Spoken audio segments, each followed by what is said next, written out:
Please ఈరోజు ఈ దేవుడి మందిరం చూసారు కదా, ఇదంతా ఇలాగా మొత్తం నేను ఇచ్చిన హారతులకి వాటికి లోపల వైట్ బ్యాక్గ్రౌండ్ అంతా బ్లాక్ అయిపోయింది అన్నమాట.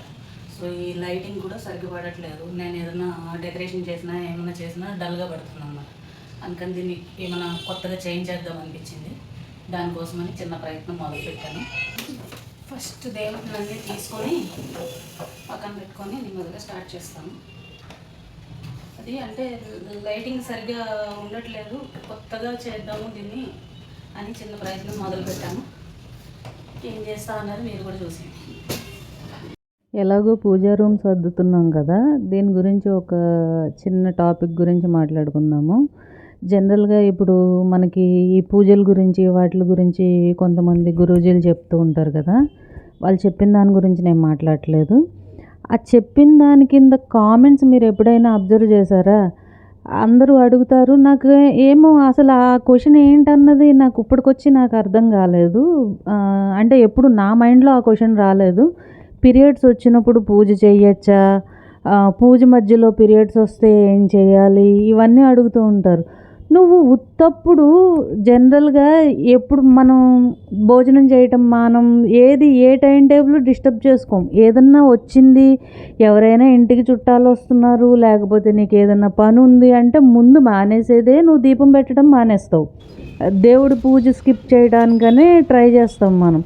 అలాంటప్పుడు మామూలుగా నిత్య పూజ నువ్వు మామూలుగా చేస్తే సరిపోతుంది కదా. అలాంటిది పీరియడ్స్ వచ్చినప్పుడు పూజ చేయొచ్చా, పీరియడ్స్ వచ్చినప్పుడు పూజ ఎందుకు, నువ్వు మామూలుగా చేస్తే సరిపోతుంది కదా. సరే, సడన్గా ఏ పూజలోనూ వచ్చింది, ఇప్పుడు భగవంతుడికి తెలియంది ఏముంది, అక్కడి నుంచి లేచిపోయి వెళ్ళిపోతావు, అయిపోతుంది కదా. ఆ క్వశ్చన్స్ ఏంటో నాకు ఇప్పటికీ అర్థం కాదు, అండ్ నవ్వు వస్తుంది కూడా. ఉత్తప్పుడు నిత్య పూజ చేసుకుని నిత్యం దీపం పెట్టుకుంటే సరిపోతుంది కదా. కొంతమంది పర్టికులర్గా నేను గురువారం ఉపవాసం ఉన్నాను, గురువారం మాత్రమే పూజ చేస్తాను, శుక్రవారం మాత్రమే పూజ చేస్తాను అంటారు. నియమం పెట్టుకున్నప్పుడు తప్పలేదు. ఇప్పుడు నియమం పెట్టుకుని మధ్యలో ఇలా డిస్టర్బెన్స్ వచ్చింది, ఏం చేయాలి? డిస్టర్బెన్స్ వచ్చినప్పుడు నువ్వు ఏం చేయాలి అని క్వశ్చన్ ఎందుకు? ఖచ్చితంగా మానేయాలి. నియమాలు అవి అన్నీ మనం పెట్టుకున్నవే తప్ప ఏ దేవుడు నువ్వు నా పూజ ఇలాగే చెయ్యని ఎవ్వరికీ వచ్చి కనిపించి చెప్పలేదు కదా.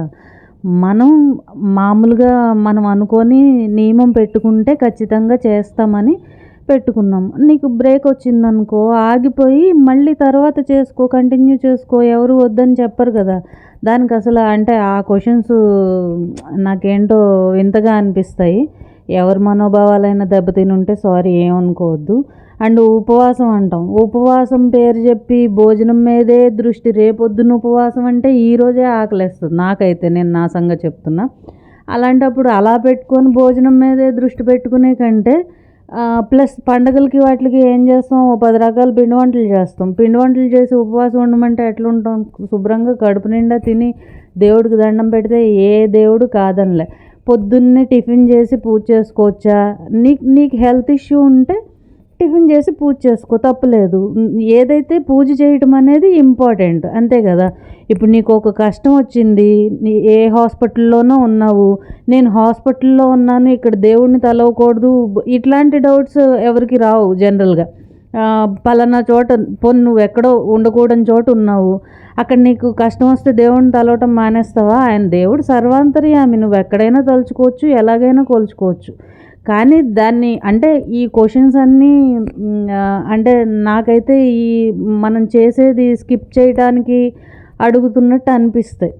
అసలు ఈ క్వశ్చన్స్ ప్రతి వీడియో కింద ఉంటాయి. నాకు అది ఆశ్చర్యంగా ఉంటుంది. ఇప్పుడు ఒక వీడియో ఉంది, కింద చూసినప్పుడు పోనీ నెక్స్ట్ వాళ్ళు ఆ క్వశ్చన్ అడగటం మానేస్తారా అంటే దాని కింద 10 క్వశ్చన్స్ అవే ఉంటాయి. వాటికి ఆన్సర్స్ అయితే లేవు, రావు కూడా. నీకు చెయ్యాలి అనిపించినప్పుడు పూజ చేసుకో, దేవుడికి దండం పెట్టుకో. పూజ అంటే నువ్వు దీపము ఇదే కాదు కదా. ఇప్పుడు కష్టం వస్తే ఖచ్చితంగా దేవుణ్ణి అయితే తలుచుకుంటావు కదా. పీరియడ్స్ వచ్చినప్పుడు ఆల్టర్నేట్ లేదు, మనం పూజ చెయ్యకూడదు. 5వ రోజు స్నానం అయ్యేదాకా పూజ చేయకూడదు.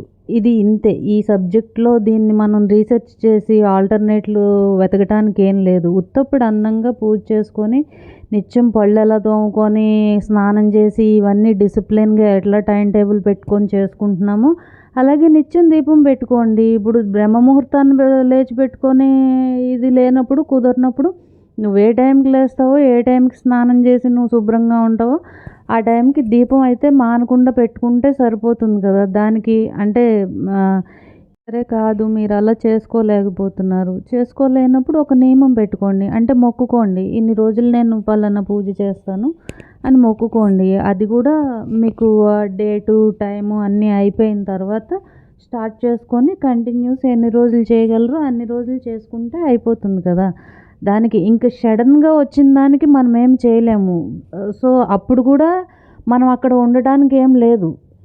ఆ పూజా మందిరం దగ్గర నుంచి లేచి వచ్చేయాల్సిందే. లేదు టెంపుల్లోనూ అట్లా టెంపుల్కి వెళ్ళొచ్చా ఏంటి, వాళ్ళ ఇంట్లోనే మనం 5వ రోజు స్నానం చేసి అన్నీ సర్దుకొని అన్నీ కడుక్కొని అన్నీ దులుపుకొని ఇది చేసుకుంటాము. అలాంటిది ఇంక టెంపుల్కి ఎలా వెళ్తారు?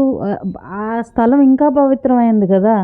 టెంపుల్కి వెళ్ళొచ్చా, ఈ క్వశ్చన్స్ అన్నీ మైండ్లో పెట్టుకొని పూజ చేయటం స్కిప్ చేయటం కంటే ఆ అగరత్తుల స్టాండ్ కుడి వైపున పెట్టాలా, ఎడం వైపున పెట్టాలా, ఇవన్నీ మైండ్లో తీసేసి ప్రశాంతంగా పూజ చేసుకుంటే చేసిన 5 నిమిషాలైనా మీకు ఏ స్తోత్రాలు వచ్చినా రాకపోయినా, మనకేమీ రాకపోయినా శివ శివ అనుకున్నా చాలు.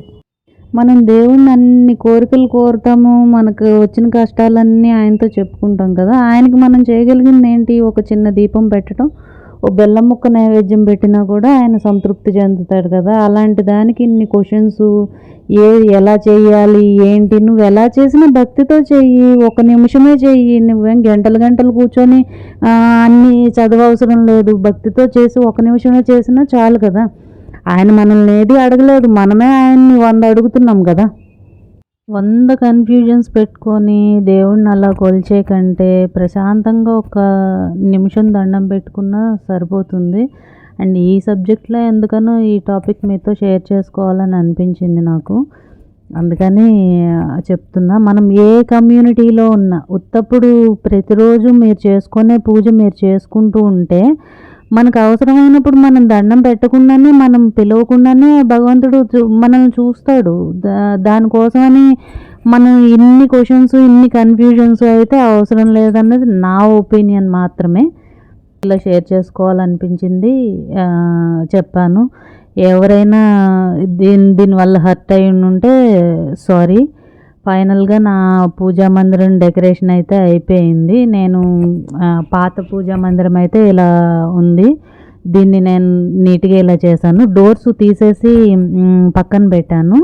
అండ్ నేను చేసుకున్నప్పుడు కూడా పూజా మందిరం కంప్లీట్గా ఖాళీ చేయడం నాకు ఇష్టం లేదు. అందుకని దీపం పెట్టుకొని చిన్నగా నేను చేసేది బోర్డర్ వర్కే కనుక చేసుకున్నాం. ముందు లోపల వర్క్ అంతా అయిపోయింది కనుక పెయింట్ చేయడానికి అడ్డంగా ఉందని ఆ డోర్స్ తీసాను.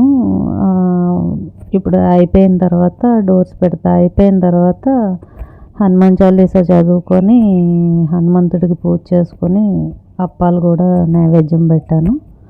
ఫైనల్గా నా పూజా మందిరం ఇలా రెడీ అయింది.